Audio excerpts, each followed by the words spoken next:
Oy, nag-iba ng binabanata nitong si Senator Coco Pimentel. At this time, ka-coffee, hindi naman po si PBBM yung kanyang binabanatan, no, tinitirada dito, kundi si Vice President Sara Duterte naman po yung punterya ngayon ng miyembro ng minority dyan sa Senado, itong si Senator Coco Pimentel. Sa headline na ito, ka-coffee, ng Political News. So, yan, naiinggit ba? Yan, naiinggit sa OVP at DepEd, o exclamation mark. Coco Pimentel blames Sara Duterte-led agencies for trend of civilian departments with intel funds. Issue pa rin ito, ka-coffee, kasi budget season na, no? Pag-uusapan na sa Kongreso itong mga nire-request na budget ng mga ahensya ng gobyerno. Actually, Kongreso ito, dadaan ito sa Kongreso. Kung maaprubahan man yung request ng budget ng isang agency, sino nag-aproba? Kung hindi, Kongreso, di ba? Bago pirmahan ng presidente yan, nasuri na yan ng Kongreso. E di kung ayaw niyong bigyan ng intel fund ang isang ahensya, halimbawa itong Department of Education o Office of the Vice President, kung ayaw niyong bigyan ng intel fund yan, edi huwag niyong aprubahan. As simple as that, ka-coffee, no? Pero yung iba kasi, syempre, natatakot din. Hindi aprubahan. Vice President yan. Syempre, may courtesy approval nga tayong tinatawag dyan. Ang Office of the President, usually, hindi na bunibusisi yung budget request niya dahil may courtesy approval. O, tingnan natin kung gaano kalakas itong si Pimentel.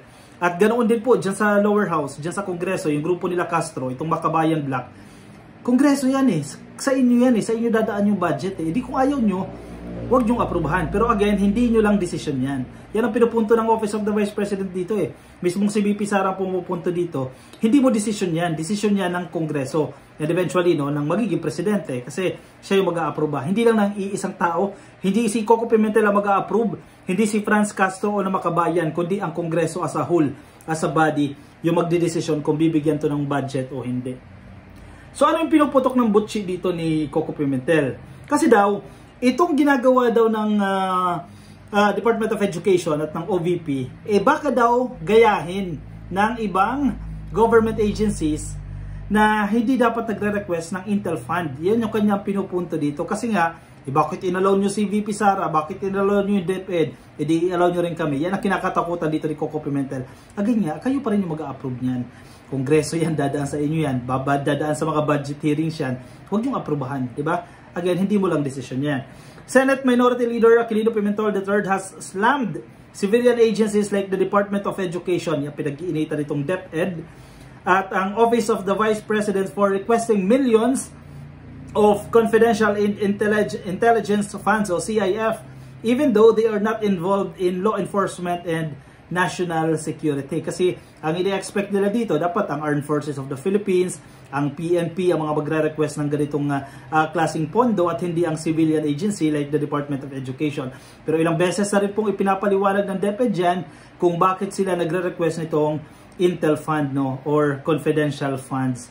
I'm not a big fan of giving agencies which have nothing to do with law enforcement, public order, or national security, the so-called CIF, Pimentel said in an interview with ANC's Head Start on Wednesday. Opinion niya yan, ayaw niya, pero Kongreso ang magdidesisyon yan. E di kung ayaw niya, i-convince niya yung mga kasamahan niya dyan sa Senado na wag i-grant itong request na ito ng Department of Education o ng Office of the Vice President. Andiyan po sila sa loob, i-convince niya yung ibang senador, wag natin bigyan ng intel fund dyan dahil sa inyo naman mabubusisi yan.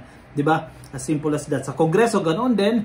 Yung grupo na Makabayan, nila Franz Castro, ganoon din po ang gawin ninyo. I-convince ninyo yung mga kasama ninyo, mga congressman, mga congresswoman, na bigyan ng pondo, na wag bigyan ng intel fund o ng CIF itong Department of Education. Kasi nasa inyo yan, sa inyo dadaan yan eh.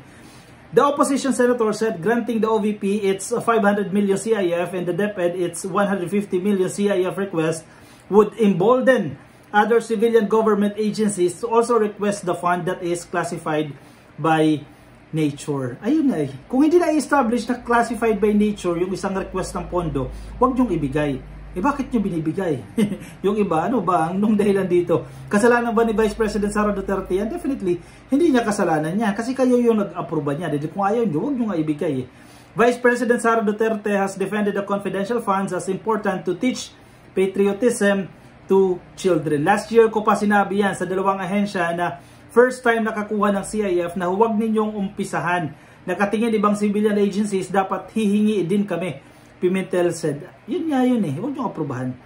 Mauuso talaga yan, especially when you have found a way to justify the grant of CIF, which is not justifiable. Paano yun? Na-justify yung hindi justifiable. Paano yun? Di gawa ng bagong batas para hindi makapag-request. Diba? I-identify doon sa batas na yan o sa amiyandahan yung existing na batas na bawal mag-request ang Department of Education, ang Office of the Vice President o anumang civilian agency ng Intelligence Fund. Hanggat hindi binabago yung policy na yan, hanggat wala pang batas na nagsasabing bawal yan, abay, anong pwede natin gawin dyan? Hindi, di ba? Kayo yung mag-approve dyan eh, Kongreso eh. Paano kasi? Hindi rin sila pinakikinggan o hindi rin tiwala siguro. Hindi ganoon kalakas ang convincing power ni Coco Pimentel at nila Franz Castro dyan sa Kongreso at hindi makakuha ng oo, hindi makakuha ng suporta mula sa ilang mga mambabatas. Kasi kung valid yung kanilang claims, kung sa tingin ng mga mambabatas na ito, marami yan sila eh. May punto itong si Coco Pimentel at ang mga Kabayang Black, hindi susuportahan nila yan, di ba?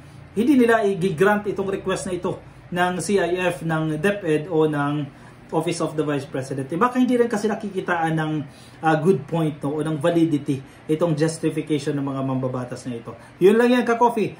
Paglilinaw, Kongreso ang bubusisi dyan, may mga budget hearings na magaganap dyan. Itong lumabas naman kasi na budget, galing pa lang yan sa DBM, no?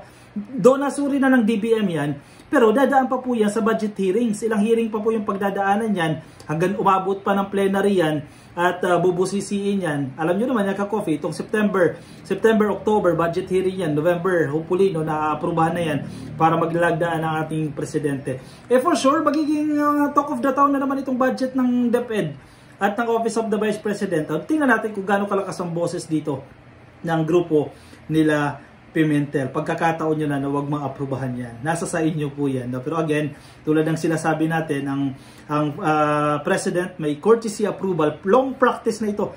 Mahabang panahon na pong pinapractice yan dyan sa Senado no? At sa Kongreso na hindi na basta-basta binubusisi ang budget na Office of the Vice President bilang paggalang sa Presidente. At ganoon din po sa Office of the Vice President, may courtesy approval din tayo. No?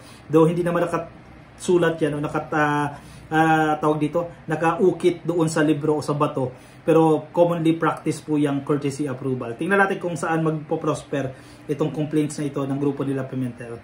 Para sa tingin mo ka-coffee, sige, comment your opinion and reaction dyan sa ating comment section nang mabasa rin ng iba nating mga ka-coffee. Samantala ka-coffee, kung nasa Facebook ka, naku, marami pa tayong mga nanonood sa Facebook na hindi pa naka-follow sa atin, no? I-click lang po yung follow. Yan, nandiyan sa taas yung kulay blue na yan, follow. O di kaya like. Kung nasa YouTube ka naman, i-click lang po ang subscribe. Walang bayad dyan, libre lang ka-coffee. Alright? Ako'y magpapaalam na sa inyo. Maraming salamat sa pagsama sa akin ka-coffee. Ingat po kayo. Nasa man po kayong panig ng daigdig. Kape tayo ka-coffee. Good morning sa lahat ng kapapasok lang, kagigising lang. Bye-bye.